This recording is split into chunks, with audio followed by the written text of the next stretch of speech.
nós vamos fazer uma discussão dos trabalhos, de alguns trabalhos que estão no SAP. Esse é o primeiro que eu selecionei. É o posicionamento do Colégio Americano de Medicina do Esporte com relação ao treinamento resistido para adultos saudáveis. Esse trabalho foi publicado em 2009, mas houve uma primeira edição em 2002. Ele foi coordenado pelo William Kramer. William Kramer, vocês devem conhecer, é o parceiro do Steven Fleck, naquele livro Fundamentos do Treinamento de Força Muscular, que a gente sempre recomendou. Muito bem. A grande qualidade desse trabalho é que o grupo colocou numa publicação científica condutas práticas de musculação endossadas pela vivência prática. Ficou claro? Colocou num trabalho científico condutas práticas de treinamento em musculação que não são frutos de trabalho científico. São frutos da vivência prática de treinamento. Antes desse trabalho, os pesquisadores que queriam trabalhar, fazer algum estudo com musculação, não encontravam uma referência numa publicação científica de como se treina com pesos.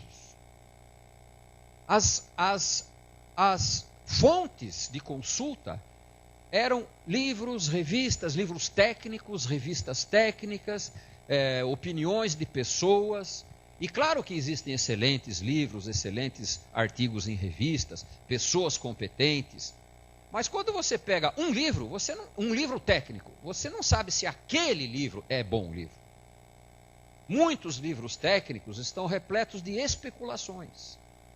Reflete a impressão, a opinião daquele autor. Então, a pessoa que não tem vivência prática, não tem muito aonde encontrar informações sobre como se faz treinamento. Em musculação, especificamente. Então, o que acontecia até algum tempo atrás? A pessoa ia estudar exercício com peso e inventava um treino. Um treino que ninguém faz.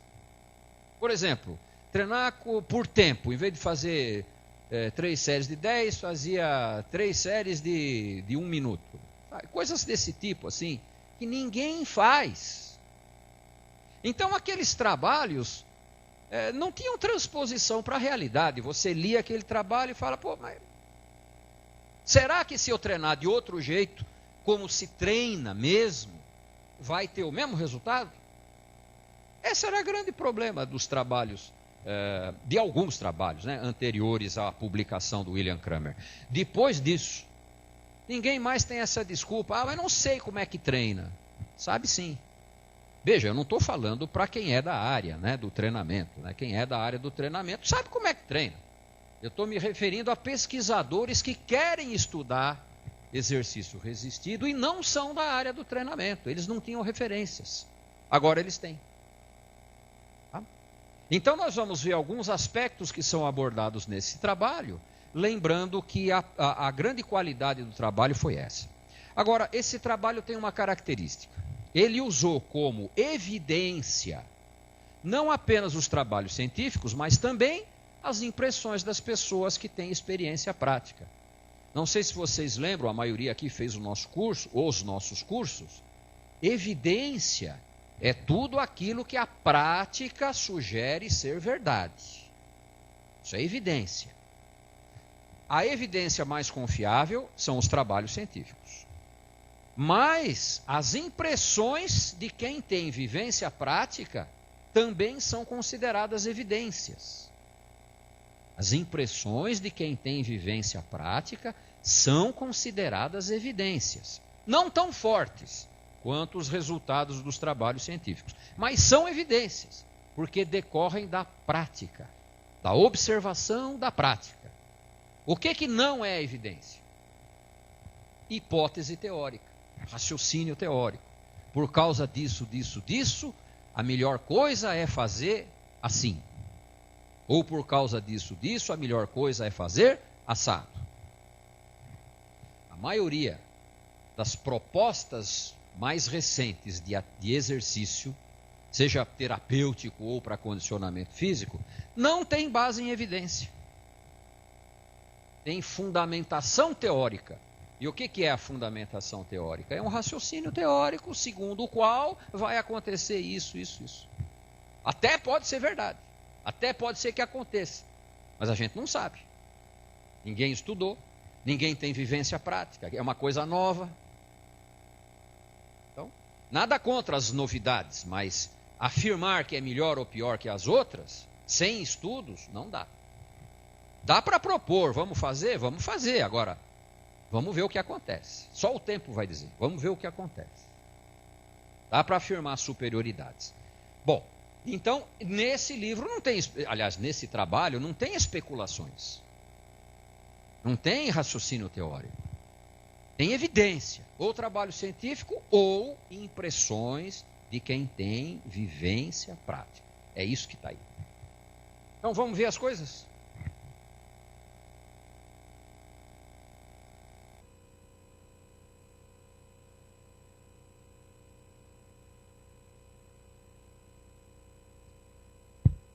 A maioria das evidências são trabalhos científicos, viu? Mas também existem as evidências do senso comum, que é a experiência prática. Então, esses aspectos estão bem esclarecidos em evidências científicas. Treinamento resistido melhora muito. Velocidade, agilidade, coordenação, equilíbrio, flexibilidade. Quer dizer que treinamento com peso melhora a força, potência, resistência? Isso já é sabido, é muito bem documentado. Mas estas questões ainda geram alguma dúvida. Será que? Esquece o será que. Está bem documentado velocidade, agilidade, coordenação, equilíbrio, flexibilidade. Tudo isso melhora com o treinamento resistido. Muita coisa que nós vamos falar aqui hoje, que eu vou mostrar para vocês. Olha, o autor está falando isso, vocês vão pensar. Isso eu já sei. Isso não é novidade. Eu sei que você já sabe. O fato de estar aqui quer dizer que está confirmado, com evidências. Então, quando você falar alguma coisa sobre isso, quando vocês falarem para alguém, treinamento resistido melhora o equilíbrio, melhora a coordenação, a agilidade, a flexibilidade, e o cara falar, será? Vocês têm como provar. Você quer estudar um pouquinho? Espera aí que eu vou te dar um trabalho. Pá, pum, tá, lê aqui. Essa é a ferramenta. Então, quando vocês ouvirem eu mostrar alguma coisa, não pense, isso eu já sei. Você sabe, eu sei que você sabe. Você fez o curso, pô. Mas você tem agora a ferramenta para provar isso para os outros. Essa é a vantagem do trabalho científico. É a ferramenta. Né? Tem que matar a cobra e mostrar o pau. Eu vou ensinar vocês a mostrar o pau. Né?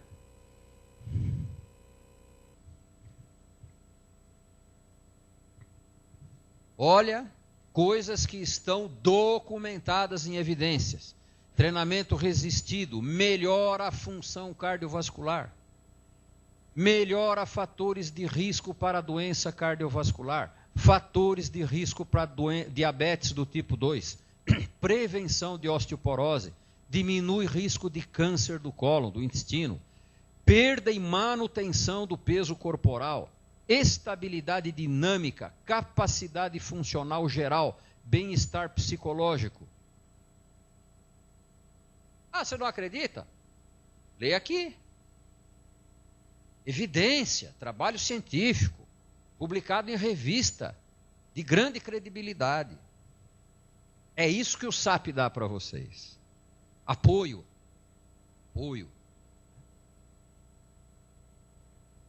Claro, ninguém precisa do SAP para ficar atualizado. É só entrar na internet, ficar umas 2 horas por dia, procurar os trabalhos, ler os trabalhos em inglês, interpretar os trabalhos em inglês. Aí você não precisa do sábio. Quem quer tudo mastigadinho, aí precisa do sábio.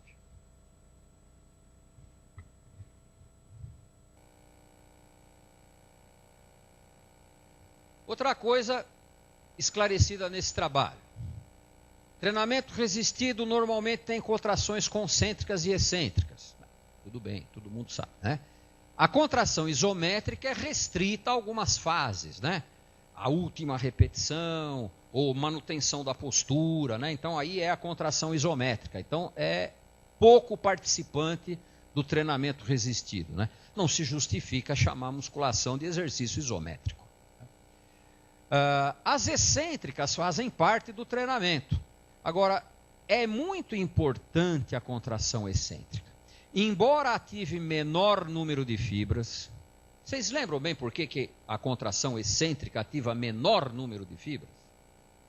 Quando você exerce uma força que vence a gravidade, você faz uma contração concêntrica. Para fazer a excêntrica, você tem que diminuir a força. A gravidade vence a sua força. Por isso a contração é excêntrica. A contração é sempre para encurtar o músculo. A contração é sempre para encurtar. Mas se a gravidade, se a carga é maior que a força, ocorre o alongamento do músculo, apesar da contração. Essa é a excêntrica. Então, na concêntrica, mais força. Na excêntrica, menos força. Para a gravidade poder vencer. Você só resiste. Então você usa menos fibras. Menor demanda metabólica. Gasta menos energia. No entanto, por unidade de músculo você tem maior produção de força. No entanto, você tem maior dor muscular no dia seguinte na excêntrica. E, no entanto, você tem maior eficiência para hipertrofia. E força. Hipertrofia e força. Então, contração excêntrica é muito importante no treinamento. Ela induz adaptações mais importantes do que as concêntricas.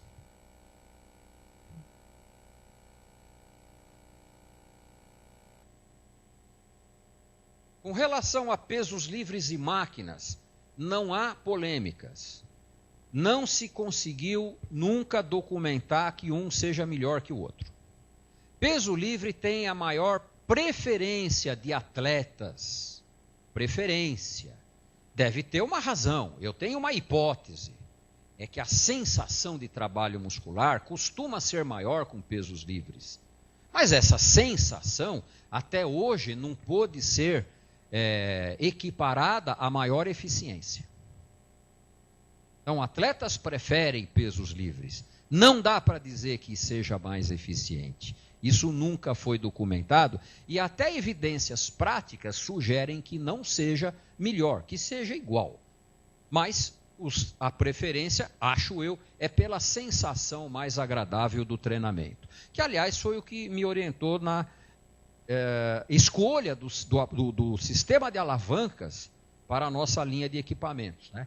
É um tipo de aparelho que tem uma sensação semelhante ao peso livre. Talvez pela transmissão direta de carga, não se sabe bem porquê, mas a sensação é semelhante ao peso livre. Mas sensação não dá para dizer que haja um paralelismo com eficiência. Tudo o que se sabe é que peso livre e máquina funcionam. Os dois funcionam. Peso livre, execução mais difícil. Melhor para coordenação.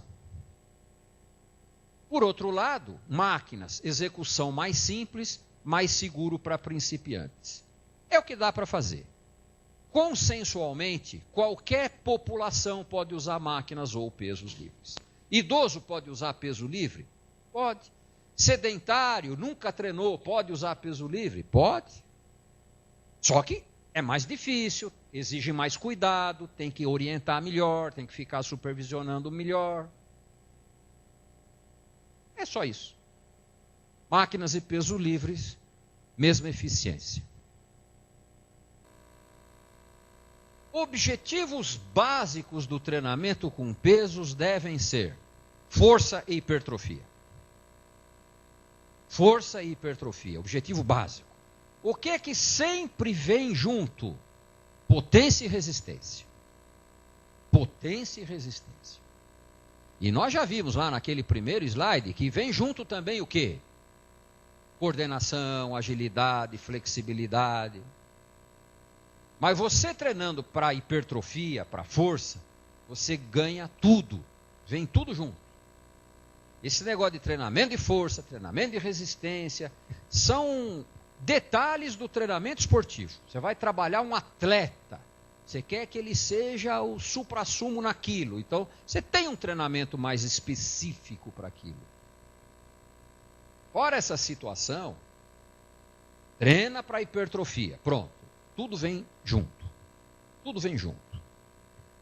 Tudo que dá para vir, né? Bom. Exercícios multiarticulares são superiores aos uniarticulares. Parece que são mais eficientes. Se você que tiver que escolher entre multiarticular e uniarticular para fazer um só, faz multiarticular. Mas é frequente e universal o uso dos dois, multiarticular e uniarticular, direto. Né? Exercícios sobre bolas, as modas, né? E superfícies instáveis, não tem vantagem nenhuma. E é necessário a utilização de pequenos pesos para segurança. Fazer exercício desequilibrado é risco de acidente, é risco de lesão.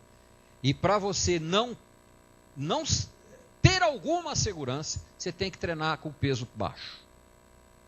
E treinando com peso baixo, você ganha muito pouca coisa. Em termos de força, resistência, potência, você ganha muito pouca coisa porque o peso é baixo. Tá? Então, isso tudo é evidência. Tá?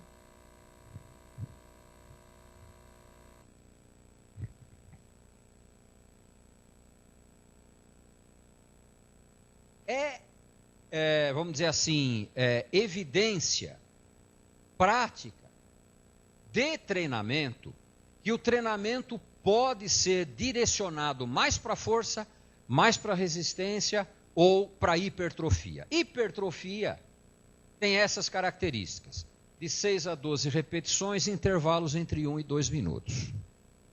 Treinamento clássico, nenhuma novidade, né? Treinamento clássico para hipertrofia. Lembrando, é o treino que praticamente todo mundo deve fazer. Todo mundo deve fazer. Porque tem uma eficiência muito grande para tudo e não tem grandes sobrecargas. Nós vamos ver que o treino especializado em força tem estas características: repetições mais baixas, descansos maiores. Por outro lado, o peso é maior. Para fazer repetição baixa, o peso é maior. Aumentam as sobrecargas.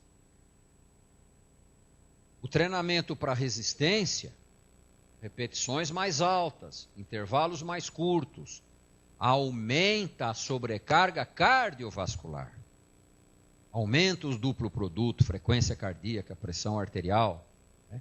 Então, o treinamento de hipertrofia é o treinamento que é eficiente para todos os objetivos e que não extrapola nas sobrecargas. Não extrapola nas sobrecargas. Tudo isso vocês estão falando, eu lembro disso do curso e tal. Claro que lembra. Eu não estou mostrando novidades.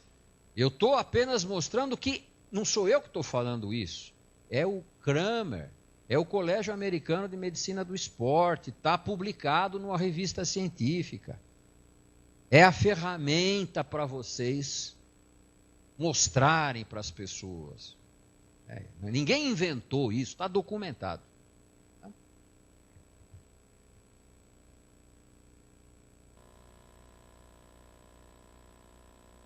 A carga de trabalho tanto pode ser definida como porcentagem de carga máxima, que exige testes frequentes, né, mais trabalhoso, como pode ser definida por aproximações sucessivas com aumentos de carga sempre que a pessoa conseguir fazer mais repetições. Ah, descobriu a América, todo mundo faz isso, eu sei. Mas quando alguém chegar para você, mas não tem que fazer teste de carga máxima. Não, está aqui, leia aqui que não precisa. Leia aqui que não precisa. Tá? É a ferramenta. Um conceito muito importante. Para quem quer hipertrofia máxima. Tem gente que quer. A maioria não consegue, né? A maioria dos que querem não consegue. Mas vamos tentar, vai. Vamos tentar. O gostoso é tentar, né? Pode não conseguir, mas é bom tentar. O que é que precisa, hein? Ah, precisa tomar bomba. Vamos esquecer essa questão das bombas. Sem tomar bomba, o que é que precisa? Pesos elevados. Ninguém vai conseguir hipertrofia máxima com peso leve. Peso grande. Contrações excêntricas tem que ter. E volumes moderados de treinamento. Gente, existem, sei lá, muitos métodos de treinamento em musculação. Muitos métodos de treinamento. Existem muitos campeões de musculação. Cada um treina de um jeito. Cada um treina de um jeito. O que todos têm em comum? Todos têm em comum. Isso aqui. Se tiver isso aqui, vai dar certo. Se tiver isso, vai dar certo. Vai dar certo se a pessoa tiver genética. Porque se não tiver genética, nada vai dar certo. É a realidade. Né? Muito bem. Agora, o que mais a gente depreende daqui? Não há necessidade de esforço máximo, de se borrar todo, de ajuda. O que o músculo precisa para crescer é sentir pesos grandes. Sentir. Mais uma, mais duas, isso não faz diferença. Quando você está lá brigando para fazer a última, o músculo já foi estimulado, ele já sentiu aquele peso várias repetições. Agora você está lá se borrando todo porque está falhando já. Você está em falência muscular. Não é isso que vai fazer a diferença. Não é isso que vai fazer a diferença. Isso só cria estresse do treinamento, afasta as pessoas do prazer de treinar. Né? Claro, tem gente que tem prazer em fazer força, tudo bem, mas não precisa fazer todas as séries assim. Faz algumas séries assim, volumes moderados, não dá para exagerar no volume, né? Faz algumas séries para sentir o peso, tal. Se quiser, na última, põe um pouco mais de peso, faz uma força, pede uma ajuda, é pro ego só.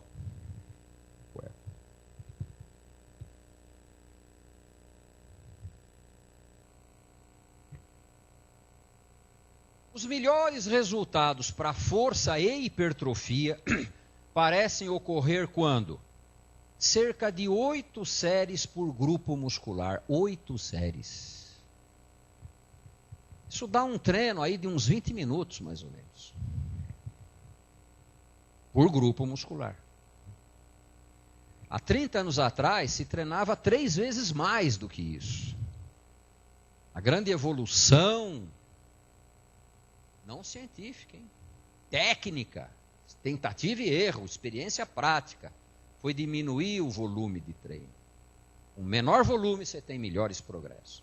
Né? Então, o que hoje se aceita como ideal é em torno de 8 séries por grupo muscular. Principiantes, 3 séries melhor que uma. Agora, a diferença é pequena, hein? 3 séries melhor que uma. A diferença é pequena. Estudos mostram que a diferença é pequena. aumentar as séries progressivamente para o principiante, né? Mas atenção, quando parar de melhorar, você está treinando demais. O seu aluno está treinando demais quando parar de melhorar. Parou de melhorar, qual é a tendência? Treinar mais? Não, treinar menos. Treinar menos. E cada um tem uma tolerância para esse volume de treino, né? Tem gente que, principalmente os ectomorfos, né, os magrinhos e tal, a tolerância é muito baixa. Aumentou um pouco mais o volume e já para de melhorar. Tem que diminuir o volume. Treinar menos para crescer mais. Não é novidade, né? Mas aí está a documentação. Teu aluno não acredita, então peraí, não sou eu que estou falando, ó, lê esse trabalho aqui. É difícil convencer o cara, né? Adolescente, por exemplo, dizer que tem que treinar menos, ele não aceita. Então peraí, dá uma lida nisso, leva para casa, né?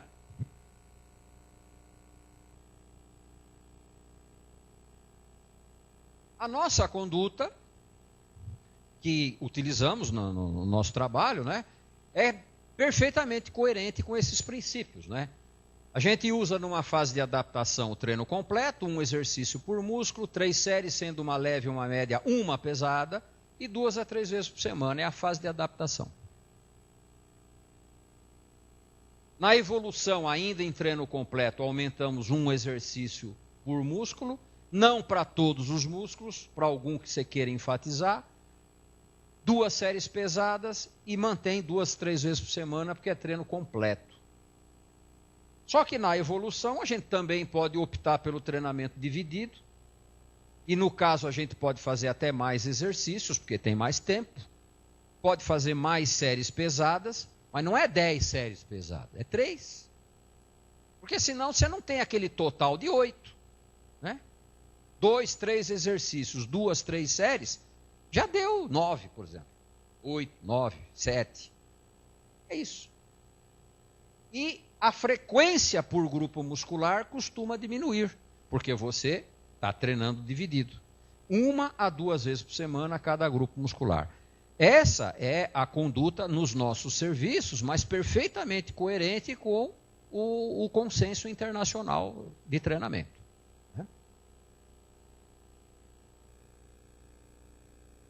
Para a divisão do treinamento, o consenso técnico é descanso depois. Você treina forte um músculo hoje, amanhã ele deve descansar. Treina forte hoje, amanhã ele deve descansar. Agora, se ele treinou só para ajudar outro hoje, amanhã ele pode treinar forte. Entendeu? Você treinou hoje sinergicamente um músculo. Você trabalhou, por exemplo, peitoral. Você usa tríceps para trabalhar o peitoral, né? Mas no dia seguinte você pode trabalhar o tríceps.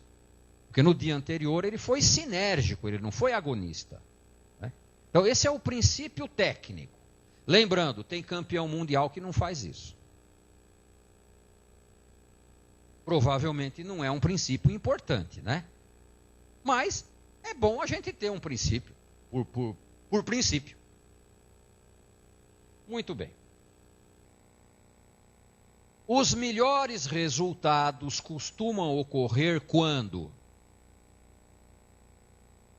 que eu estou falando aí, lembrando, é o que está lá no trabalho do Kramer, né? Quando grandes grupos musculares são exercitados antes dos pequenos. Quando os exercícios multiarticulares são realizados antes dos de cadeia aberta, os localizados, os diretos. Quando cargas maiores são usadas antes dos exercícios com cargas menores. E quando os agonistas trabalham no mesma sessão que os antagonistas. Então, o que está escrito lá é que os melhores resultados em força e hipertrofia parecem ocorrer quando... Isso. Vamos ver alguma coisa com mais detalhes. O princípio do sinergismo propõe o quê? Para a sequência de grupos musculares. Que a gente não deve treinar antes, na mesma sessão, né? na mesma sessão, a gente não deve treinar antes um músculo que depois vai ajudar outro. Por exemplo, você vai fazer, na mesma sessão, você vai fazer peito, ombro e braço, e tríceps. A sequência tem que ser essa: peito primeiro, ombro depois, tríceps depois. Você não deve fazer tríceps depois peito, porque você cansa o tríceps e depois ele vai ajudar o peito. O pequeno ajuda o grande, mas o grande não ajuda o pequeno. É uma das sacanagens da natureza, né? Mas é da natureza. O grande não ajuda o pequeno ajuda o grande. Então, esse princípio do sinergismo, ele pode ser expressado de diferentes maneiras. Por exemplo, treina primeiro o grande e depois o pequeno. Você está obedecendo o sinergismo. Porque o grande não ajuda o pequeno, e o pequeno ajuda o grande. Então, está correto isso aqui. Dos mais pesados para os mais leves, também está correto. Porque quando você trabalha os grandes músculos, você usa mais peso. Quando você trabalha os grupos menores, você usa menos. Olha, em relação com isso, multiarticulares, primeiro, diretos depois. Então você vai fazer trabalho de peito. Primeiro você faz um supino, depois você faz um flying. Primeiro os mais pesados, depois os mais leves. Primeiro os multiarticulares, depois os diretos. Nenhuma novidade. É só para mostrar para quem não acredita. Porque aí sempre tem as teorias, né? Ah, mas o livro do fulano diz que tem que fazer assim, assado. Ó, tudo bem, isso é uma hipótese. Consenso é isso aqui. Isso aqui é consenso. Isso que você está falando é uma hipótese.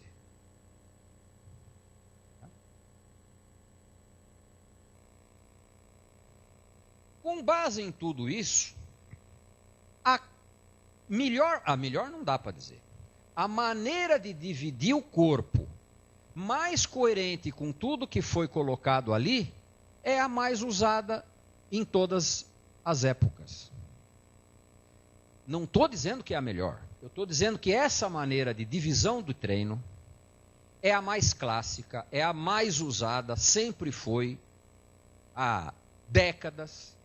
E ela está perfeitamente em concordância com tudo que foi dito até agora. Peito e costas, antagonista, agonista e antagonista. Ombro e braço, bíceps e tríceps, agonista e antagonista. Perna, quadríceps, crural, agonista e antagonista. Ombro e braço, ajuda peito e costas. Mas não tem problema nenhum. No dia que você faz peito e costas, você usa ombro e braço como sinérgico. No dia seguinte que ele trabalha direto, peito e costa descansa. Quando você treina a perna, ombro e braço descansa. Então, não estou dizendo que é a melhor maneira de dividir. Tem muitos campeões mundiais que não treinam assim, então não dá para dizer que essa é a melhor. Mas essa é a mais clássica. Qual é o consenso técnico? Divide do jeito que você gostar mais. Divide do jeito mais agradável. Se der para observar princípios técnicos, melhor. Mas sabendo que eles não são cruciais, não é muito importante. Divide do jeito que você gostar, melhor. Mas o treino tem que ser agradável.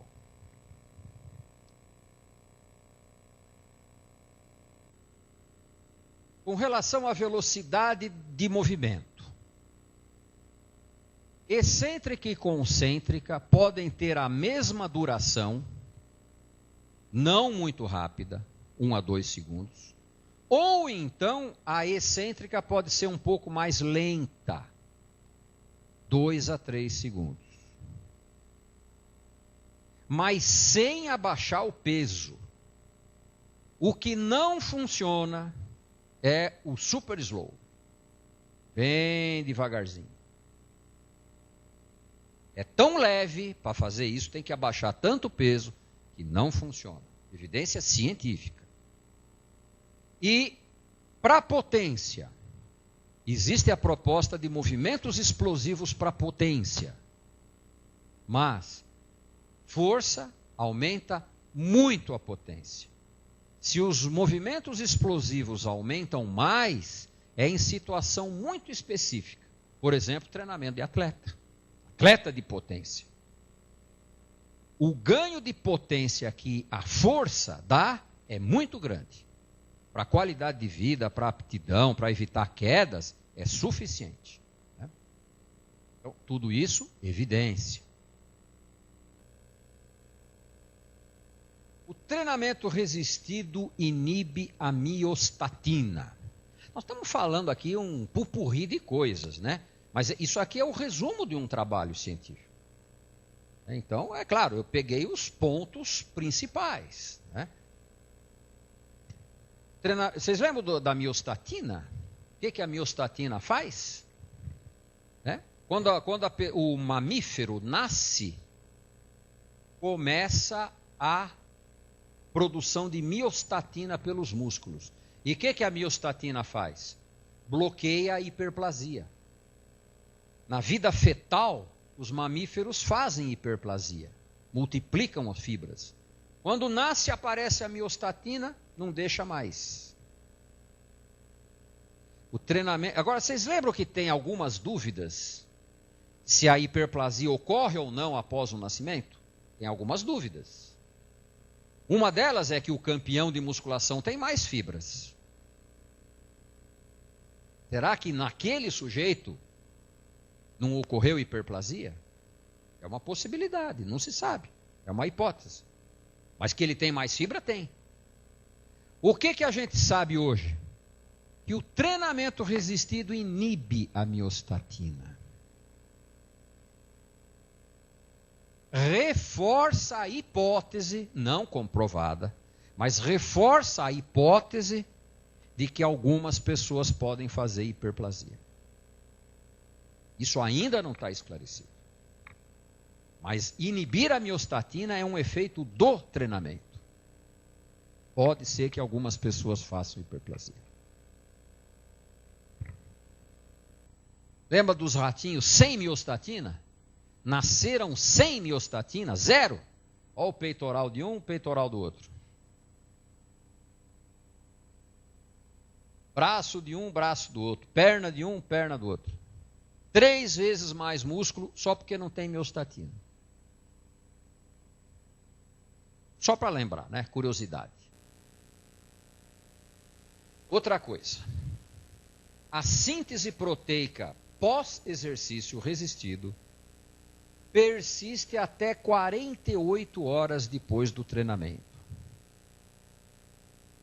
Eu já vi isso no curso há 10 anos atrás. Pois é, agora está documentado. Está documentado. Aliás, o slide do curso era 36, porque era o trabalho que eu dispunha na época, né? 36 horas. Agora olha aqui, 48 horas. 2 dias depois do treino, você está com síntese proteica aumentada. Ou seja, você está hipertrofiando 2 dias depois. No mínimo 2 dias depois. Periodização. Esse grupo do William Kramer considera a periodização importante para o treinamento de atletas. Não para outras situações, mas para treinamento de atletas considera importante. Nós vamos ver na sequência um outro trabalho que é uma crítica a esse. Vou mostrar agora para vocês. E uma das críticas é esse conceito de periodização. Como eu disse,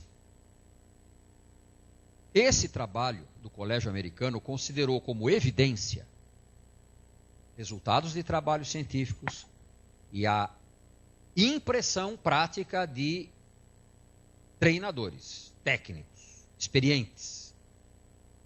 São eles que acham que a periodização é importante. Não há trabalho científico documentando que seja importante.